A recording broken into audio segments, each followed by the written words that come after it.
अस्सलाम वालेकुम नाज़रीन, न्यूज़ विजन के साथ मैं हूं अनमोल आसिफ। आज हम मौजूद हैं एविलोन सिटी में।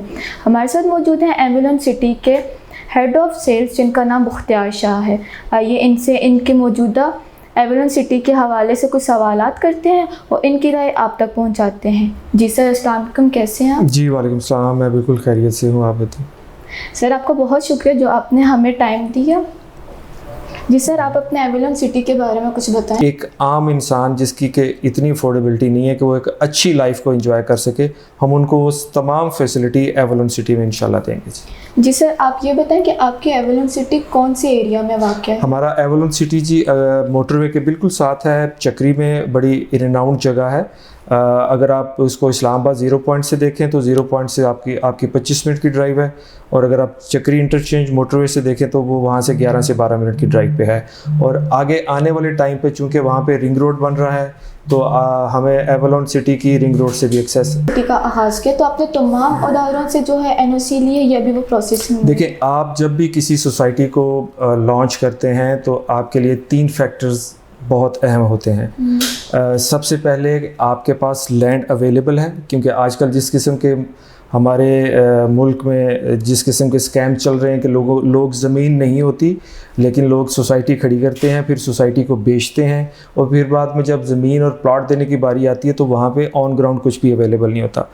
तो सबसे पहले आपके पास लैंड होनी चाहिए। उसके बाद जो इम्पोर्टेंट चीज़ होती है कि आपके डेवलपर्स कौन है, मतलब कि आपकी सोसाइटी को के ओनर्स कौन है जो कि सोसाइटी को बनाएंगे और सोसाइटी को आगे डिलीवर करेंगे। तीसरे पॉइंट पे आपके तमाम लीगलिटी चीज़ें आती हैं, जिसमें आपका एनओसी होता है, जिसमें आपके बाकी जितनी भी रेगुलेटरी अथॉरिटीज़ हैं वहाँ से आपको एनओसी चाहिए होता है। तो मैं एविलोन सिटी से रिलेटेड आपको 2-3 चीज़ें बता दूं विच इज़ वेरी इंपॉर्टेंट, जो कि आम पब्लिक तक जाना भी ज़रूरी है, कि एविलोन सिटी एक ऐसी वाहद प्रोजेक्ट है जिसने सबसे पहले लैंड परचेज़ की है, जिसने लोगों से पहले पैसा इकट्ठा नहीं किया, पैसा इकट्ठा करने के बाद लैंड नहीं परचेज़ की। पहला स्टेप जो इस एविलोन सिटी ने लिया कि इन्होंने लैंड ली, और लैंड किसी इंडिविजुअल के नाम पर नहीं है। अगर आप इधर इस्लामाबाद में बड़े बड़े प्रोजेक्ट्स देख लें जिनके नाम लेना मैं मुनासिब नहीं समझता, लेकिन उनकी लैंड जो है वो इंडिविजुअल के नाम पे ट्रांसफ़र है। ये एविलोन सिटी वाहद प्रोजेक्ट है कि जिसकी लैंड एविलोन सिटी प्राइवेट लिमिटेड के नाम से अवेलेबल है, वो ट्रांसफ़र्ड है, ज़मीन हमारे पास है। अब दूसरी बात पे आ गया कि इसके जो लैंड डेवलपर्स कौन है, इसके डेवलपर्स कौन है, तो वो हमारे पाकिस्तान की मारूफ शख्सियात हैं जिनसे हर कोई बखूबी वाक़फ़ भी है। इसके बाद लीगल मैटर्स आते हैं, तो हमारी लीगल हमने चीज़ें अपने सबमिशंस की हुई है, उसके ऊपर क्वेश्चन आंसर हो रहे हैं, और हम उसको इंशाल्लाह हमारी प्रायोरिटी है कि हम जितनी जल्दी हो सके लीगल मैटर्स को सॉर्ट आउट करके एक शफाफ और एक अच्छी सोसाइटी हम मार्केट में लेके आएँ। सर, जैसा कि अभी आपने इंटरव्यू में कहा कि स्कैम बहुत ज़्यादा बढ़ रहा है, और मोस्टली स्कैम्स जो हैं वो बग़ैर हमें दिखाते कुछ हैं सोशल मीडिया पे और होता कुछ है, मींस कि वो रियल चीज़ हमें नहीं दिखा रहे होते। तो आप अपने जो आपके क्लाइंट्स हैं आप उनको क्या कहेंगे कि वो किस तरह एक सही राह पे चलें, एक सही मतलब किसी एक अच्छे जो क्लाइंट हैं वो किसी अच्छे डेवलपर के साथ जो है काम करे, किसी अच्छी प्रॉपर्टी की साइड पर जाए? देखिए, जब भी कोई बंदा सोसाइटी या किसी भी जगह पर एक प्लॉट लेता है तो वो सिर्फ एक प्लॉट नहीं होता, वो उसकी पूरी फैमिली के ख्वाब होते हैं, उसकी सारी ज़िंदगी की सेविंग होती है। तो मैं यही कहूँगा कि सबसे पहले जाके देखें कि क्या वो सोसाइटी एग्जिस्ट करती है, उसके पास ज़मीन है और वो आगे कमिटेड है डिलीवर करने के। उसके बाद फिर उसके डेवलपर्स कौन है, और फिर एनओसीज़। हमारा सिस्टम ऐसा है कि आपको फ़ौरन एनओसी मिलना या फ़ौरन लीगल रिक्वायरमेंट पूरी करना बहुत मुश्किल है, और बहुत ये पेचीदा अमल है, ये एक आसान अमल नहीं है।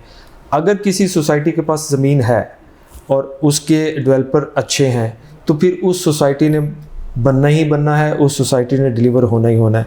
तो जिस किसी के पास भी अगर कोई कहीं भी इन्वेस्टमेंट करना चाह रहा है या कहीं प्लॉट लेना चाह रहा है, तो सबसे पहले इंश्योर करें कि सोसाइटी के पास ऑन पेपर तो नहीं है, सोसाइटी की लैंड एग्जिस्ट करती है।